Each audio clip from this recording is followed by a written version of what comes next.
اس سے زیادہ تو میں معزز عدالت کے بارے میں کچھ کہہ بھی نہیں سکتا، چونکہ صوبے کی سب سے بڑی عدالت ہے.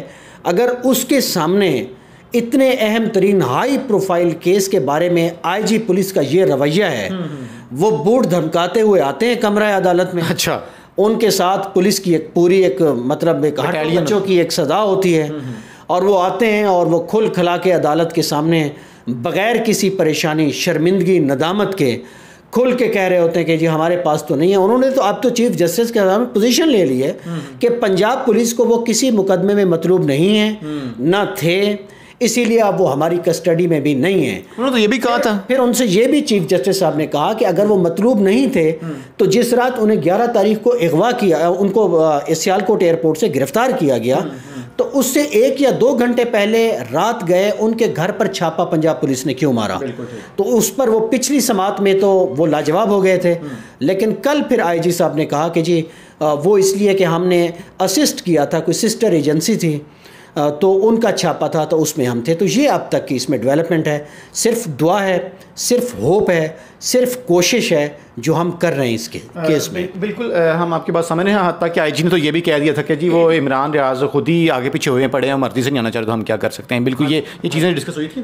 جی بالکل ہوئے تھے. اس پہ بہت مضحکہ کیس نہیں ہے اس لیول کے بندے کو اس طرح کے بیان دینا کہ ایک ایسا شخص جو تنہا جو ہے ایک خاص نقطہ نظر کو پہ بات کر رہا ہے، اس کے لیے ایک واقعتاً جرت چاہیے. جرت تو ہے اس میں، وہ بڑی جرت بندی سے بات کر رہے ہیں. وہ بات کتنی درست ہے یا اس پہ ڈیبیٹ ہو سکتی ہے. ظاہر ہے وہ جو بات کرتے ہیں اس کا ان کے پاس ایک اپنا بیک گراؤنڈ ہوگا.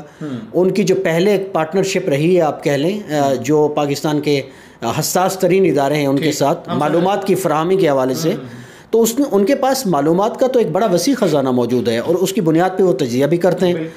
تو وہ بڑی جرت اور للکار کے ساتھ بات کرتے ہیں. ان کے بارے میں آئی جی یہ کہیں کہ وہ خوف زدہ ہو کر کہیں چھپے ہوئے ہیں تو یہ تو بڑی شرم کی بات ہے. انہیں اپنی ذمہ داری بھگتانی چاہیے، انہیں ندامت اور شرمندگی ہونی چاہیے کہ ایک ایسی جیل کے باہر سے وہ اغوا ہو گئے ہیں جس کے سامنے تھانہ سول لائنز ہے، ساتھ ڈی سی او کا کوآرڈینیشن آفس ہے، ساتھ ڈی پی او بیٹھتا ہے، سامنے عدالتیں ہیں. میں سیالکوٹ کچہری کی بات کر رہا ہوں. یہاں سے اگر وہ اغوا ہوئے ہیں تو آئی جی صاحب کو اپنی منجی تھلے ڈانگ پھیرنی چاہیے، نہ کہ عمران ریاض صاحب کو بزدل اور خوفزدہ کہنا چاہیے. بالکل ٹھیک ہے. اچھا احمد بھائی، یہ بھی خبریں آئے دن گردش کرتی ہیں، جیسے کل بڑی یہ ٹویٹ کروائے گئے کہ جی عمران ریاض گھر پہنچ گئے ہیں. تو ڈو یو تھنک آپ، چونکہ ان کے بڑے قریبی دوست ہیں آپ کے، ان کے فیملی سے بڑے رابطے ہیں، ان کے فیملی والے آپ کو اپنا فیملی ممبر سمجھتے ہیں، جب اس طرح کی خبر جھوٹی چلائی جاتی ہے کہ جی وہ گھر پہنچ گئے، تو اس طرح سے ان کے خاندان کے، ان کے بہن بھائیوں، والد صاحب کے، ان کے بھائی کے جذبات سے، ان کی بیوی کے جذبات سے نہیں کھیلتے یہ لوگ؟ یہ بڑے افسوس کی بات ہے، ویری انفارچونیٹ ہے. ہم بحیثیت قوم بھی بہت غیر ذمہ داری کا مظاہرہ کرتے ہیں بہت سارے معاملات میں، لیکن پھر یہ جو جب سے ڈیجیٹل ہے کوئی سیلف سینسر نہیں ہے، کوئی پرسنل ایتھکس نہیں ہے. بہت سارے لوگ تو جرنلزم سے بھی واقف نہیں ہیں، کیمرہ اٹھایا اور سٹیزن جرنلزم شروع کر دیا انہوں نے.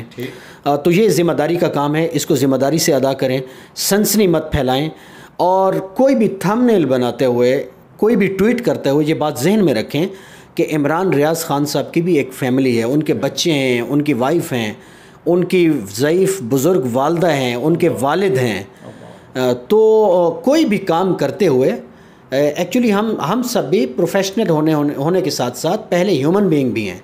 ہمارے بھی کچھ رشتے ہیں، ہمارے بھی کچھ عزیز و اقارب ہیں. ہماری کوئی ذمہ داری بنتی ہے کہ ہم کوئی بھی بات کرتے ہوئے، کوئی تھم نیل بناتے ہوئے، کوئی خبر بریک کرتے ہوئے اس پہلو کو ہمیں رد نہیں کرنا چاہیے. بات کریں، خبر دیں، کچھ بھی لکھیں، ٹویٹ کریں، مگر ایک ذمہ داری کے ساتھ. بالکل ٹھیک ہے. احمد بھائی لاسٹ پہ یہ بتائیں کہ ایک بندے نے کہا جی کہ انہوں نے آج عمران ریاض صاحب کو یوٹیوبر کہہ کر مخاطب کیا. وہ بندہ لائک کبھی سیاستدان بن جاتا ہے، کبھی صحافی بن جاتا ہے، مطلب پھر سیاستدان، پھر پارٹ ٹائم صحافی. کیا کہیں گے؟ وہ ہم میں سے بہت سارے دوستوں کے استاد ہیں. اچھا. میرے میرے تو استاد نہیں ہیں، مطلب ہمارے سینئر تو ہیں، انڈائریکٹ ہمارے بھی استادوں کی جگہ پر ہیں. لیکن یہ انہوں نے خود اعلان کیا تھا فہد حسین صاحب نے کہ اب میں حکومت جوائن کر رہا ہوں، اب میں جرنلزم نہیں کروں گا، اب میں واپس بھی نہیں آؤں گا. اچھا. لیکن انہوں نے کوئی ایسا یو ٹرن لیا. وہ عمران خان کے یو ٹرن پہ بہت تنقید کرتے ہیں، مگر خود انہوں نے 2-4 مہینوں میں یو ٹرن لیا. جب اقتدار کے ایوانوں میں ان کی دال نہیں گلی تو پھر وہ واپس ایک ایسے میڈیا سینٹر میں دوبارہ آئے ہیں جو بڑی بری طرح سے حکومت کے انڈر انفلوئنس ہے. کھوکھروں کا جو چینل ہے اس میں اب وہ آئے ہیں, وہ اس کے پریزیڈنٹ ہیں. انہیں خود تو زوم ہے کہ وہ جرنلسٹ ہیں, بڑی اچھی جگہ سے پڑھے ہوئے ہیں, لیکن وہ کسی اور سے یہ جو جرنلسٹ ہونے کا جو ایک ڈیزگنیشن ہے وہ بڑی بات ہے. ہم ان سے درخواست کرتے ہیں, وہ چھین نہیں سکتے, نہ کسی کو دے سکتے ہیں. وہ جرنلسٹ بھی ہیں, وہ سب سے زیادہ دیکھے بھی جاتے ہیں, وہ اوپینین میکر بھی ہیں, اور وہ یوٹیوب کے اوپر سب سے زیادہ دیکھا جاتا ہے ان کا پروگرام, اور وہ یوٹیوبر بھی ہیں. یہ کوئی حد تک کی بات نہیں ہے. میں ان کے انٹینشن یا ان کی نیت پہ تو نہیں جاتا, لیکن انہیں اپنے الفاظ جو ہیں لکھتے ہوئے ذمہ داری کا مظاہرہ کرنا چاہیے. تو یہ بہت نامناسب ہے. اب لوگ بھی ان کو اسی ٹویٹ میں مینشن کر رہے ہیں کہ یو آر اے پولیٹیشین, تو اب آپ کہاں سے جرنلسٹ ہو گئے.